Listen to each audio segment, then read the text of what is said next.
His hand had stopped working. For 18 hours straight, Chiune Sugihara had been writing, signing his name, stamping papers, transcribing names in languages he barely knew. And now his fingers had locked into a claw around the pen. The pain shot up his forearm like lightning. Outside the window of the Japanese consulate in Kaunas, Lithuania, 300 people still waited in line. 300 Jews who would die if he stopped. His wife, Yukiko, appeared beside him without a word. She took his hand in hers and began to massage the cramped muscles, working her thumbs into the tendons until feeling returned. She had done this 17 times already today. Neither of them spoke. There was nothing to say. When the pain subsided enough for him to move his fingers, Chiune picked up the pen again. "Next," he said. The year was 1940. The summer, Hitler's army swallowed Europe. Poland had fallen in 27 days. France, the great military power of Europe, had collapsed in 6 weeks. The Nazi war machine was grinding eastward with mechanical inevitability, and ahead of it ran a flood of desperate people with nowhere left to go. Jews from Poland, from Germany, from Austria and Czechoslovakia.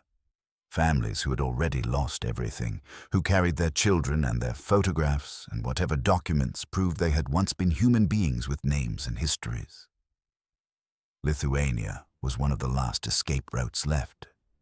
A narrow window, a keyhole through which life might slip before the door slammed shut forever. But there was a problem, a bureaucratic problem, a problem of papers and stamps and the machinery of nations that cared more about regulations than lives.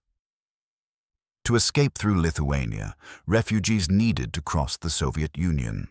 To cross the Soviet Union, they needed transit visas, and the only country issuing transit visas that the Soviets would honor was Japan, which meant that every life depended on a signature from one man, the Japanese consul in Kaunas. A mid-level diplomat named Chiune Sugihara, who had exactly zero authority to issue those visas. A man who, by every measure that mattered to governments and empires, was nobody. He was 40 years old.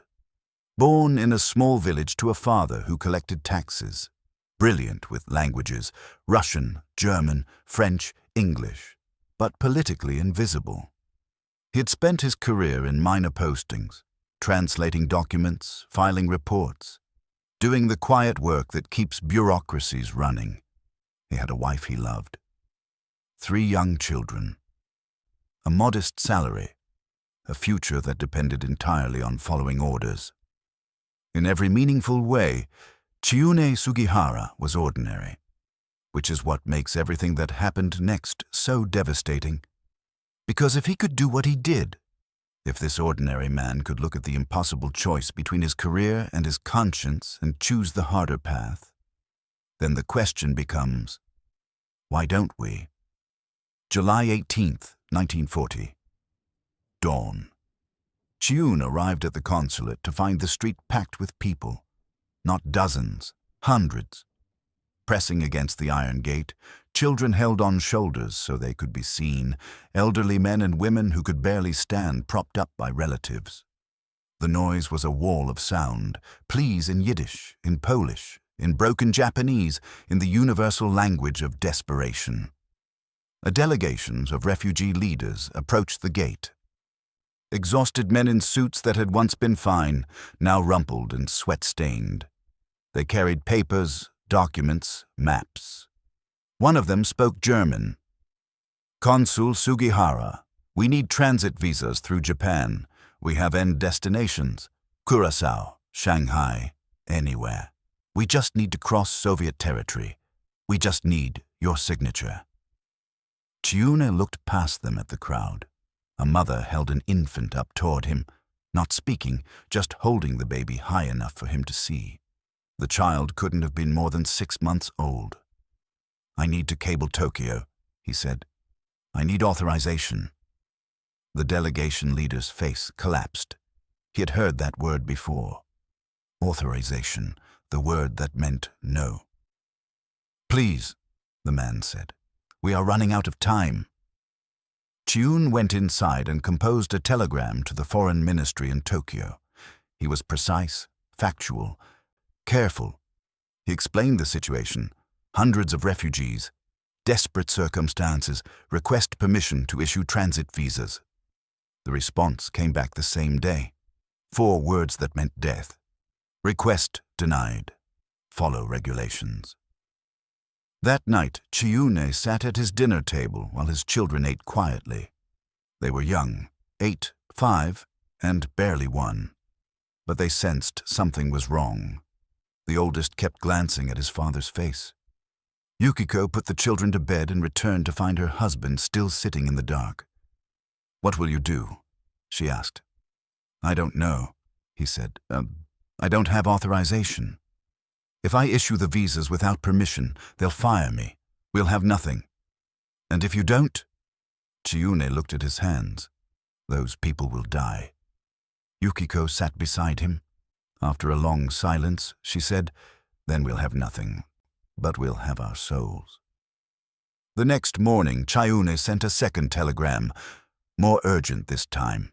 He explained that these were extraordinary circumstances, that people would die, that surely Japan, as a nation of honor, could find compassion. The reply came faster this time. Negative. Alliance considerations. Do not issue visas. Alliance considerations.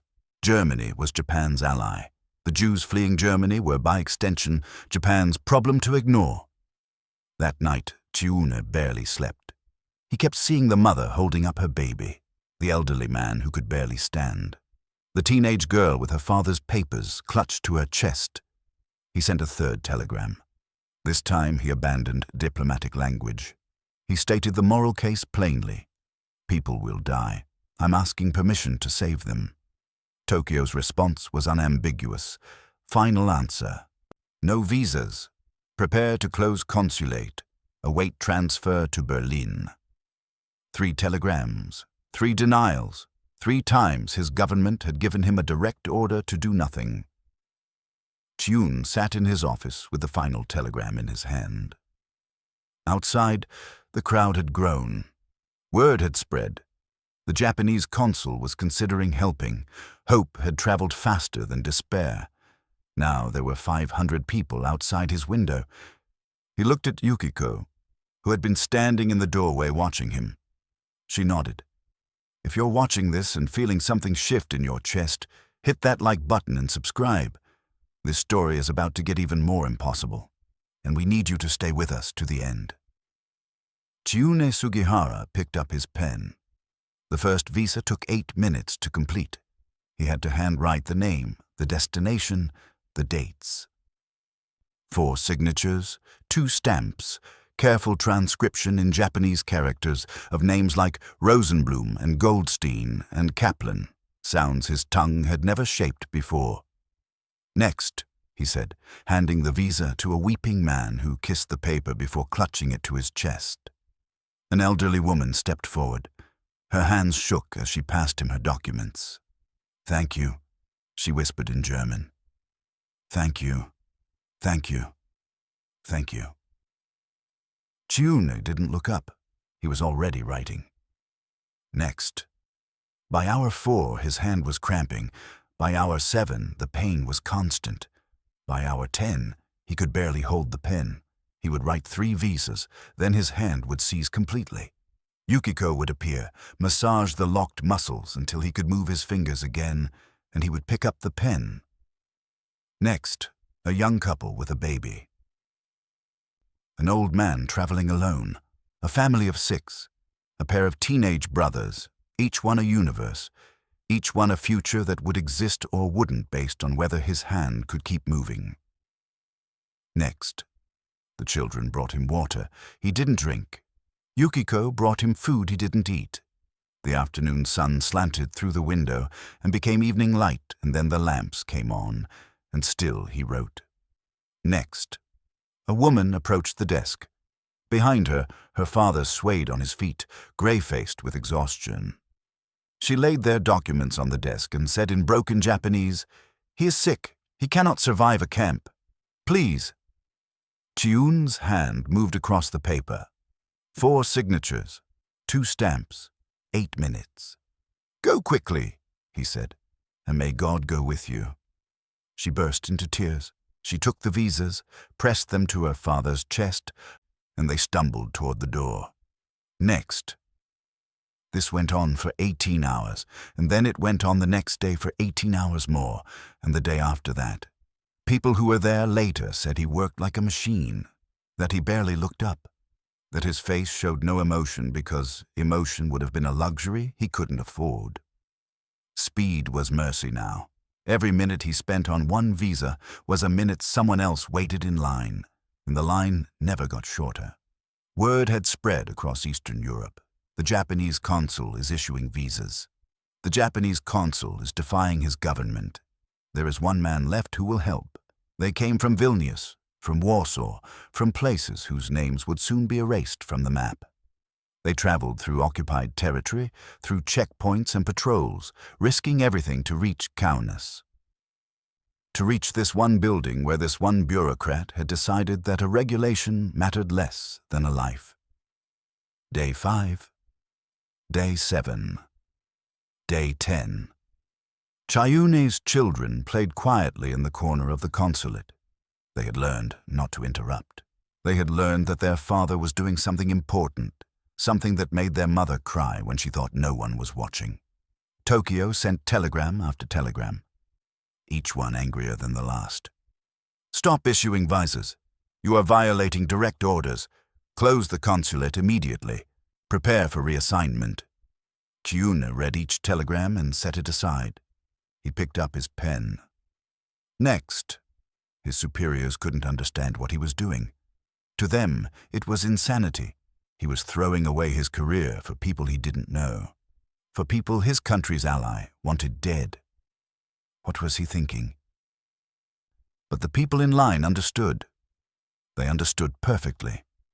A man approached the desk and said, "I have no money to thank you." "I don't want money," Chiune said, not looking up from the visa he was writing. "Then why?" Chiune's hand paused. For just a moment, he looked at the man. "Because if I don't help you, I have to look at my children and know I chose my job over your life. I can't do that." He finished the visa and handed it over. Next. If this story is breaking your heart open, drop a comment. Tell us what you're feeling. Stories like this need to be told, and your engagement helps us tell more of them. By day 15, Chiune could no longer fully close his hand. The muscles had been worked past their breaking point. He had developed a tremor. Sometimes the pen would slip from his fingers and clatter to the desk, and he would stare at it for a moment as if surprised to find his body had betrayed him. Then Yukiko would be there, and she would work his hand until he could grip the pen again.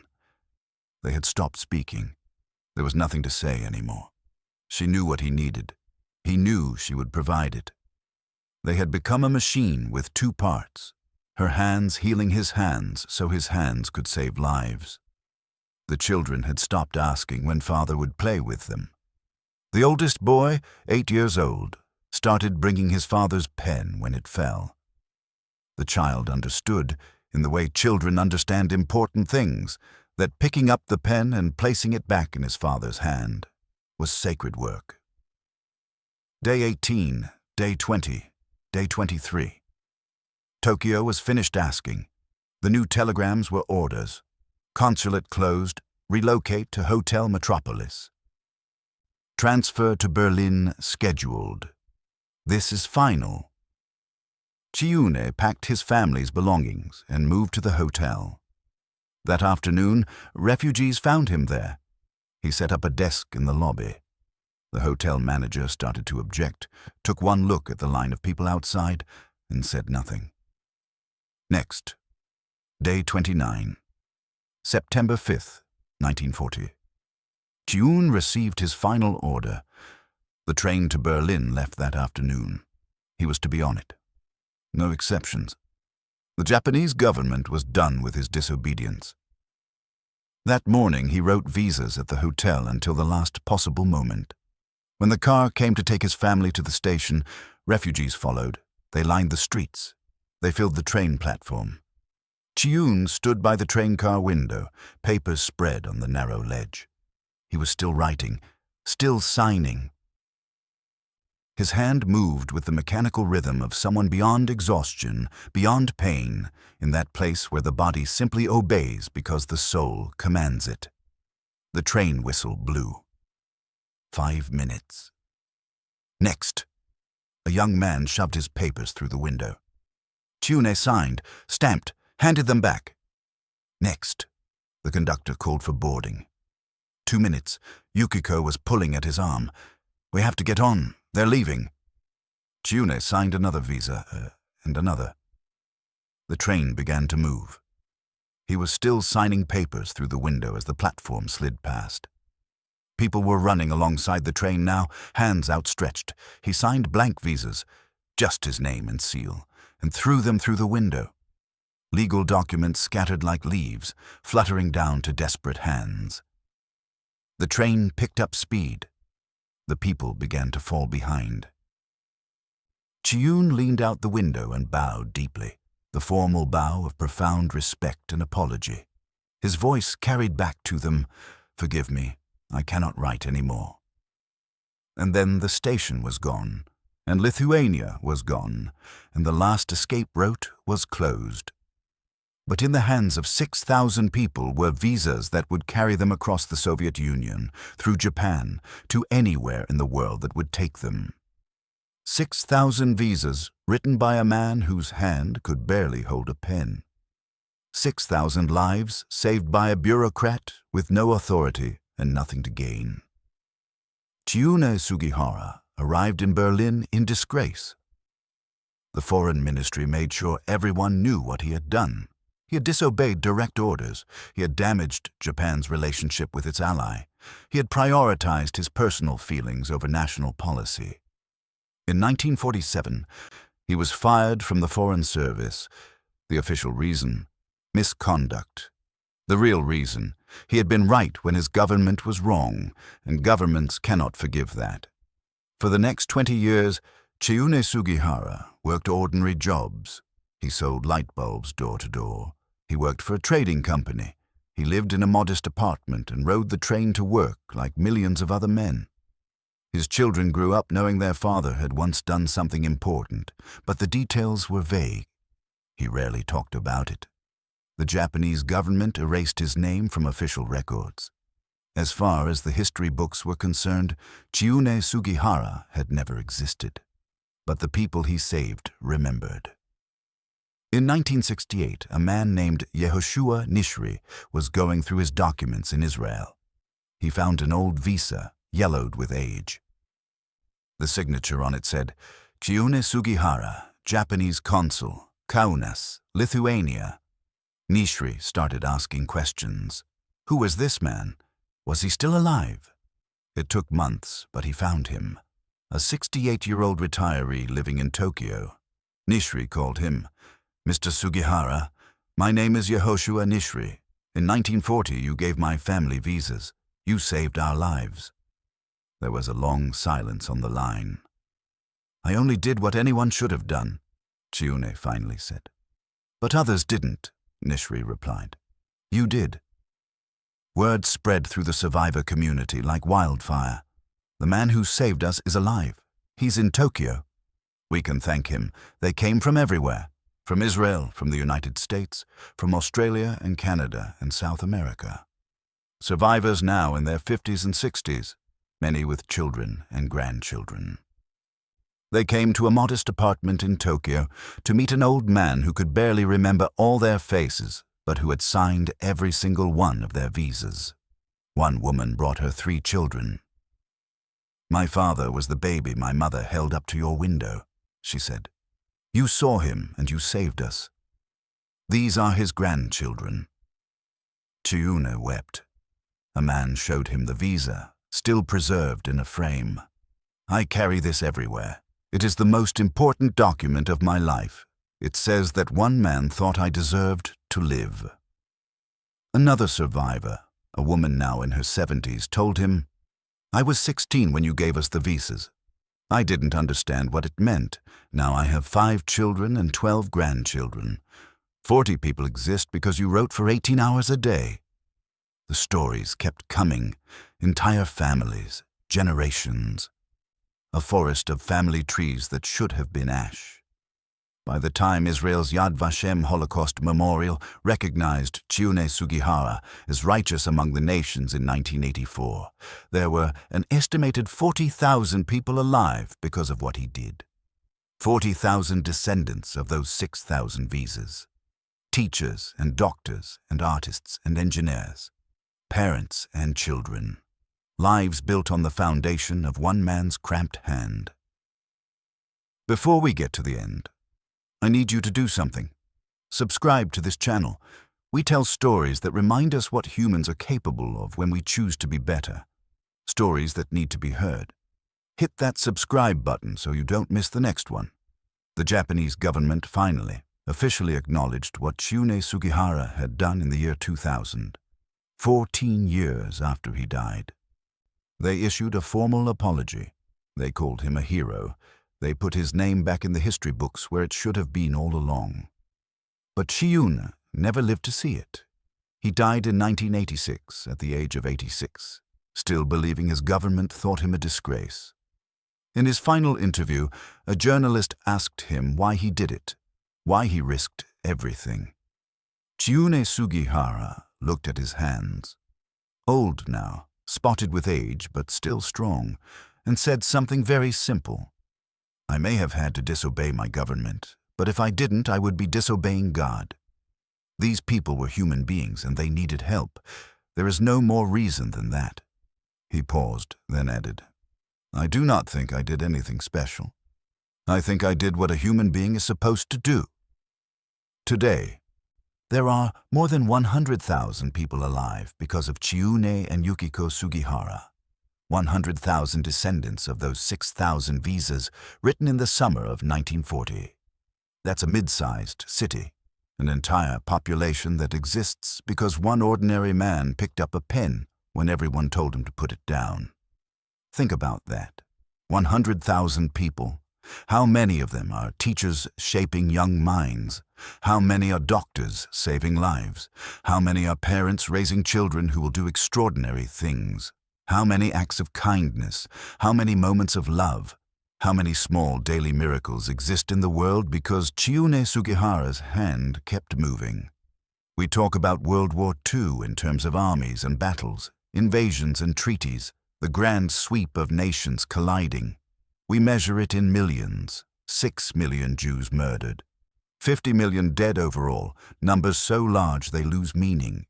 But here's what Chiune Sugihara understood. History isn't made by millions, it's made by ones. One person facing one choice, one signature on one piece of paper.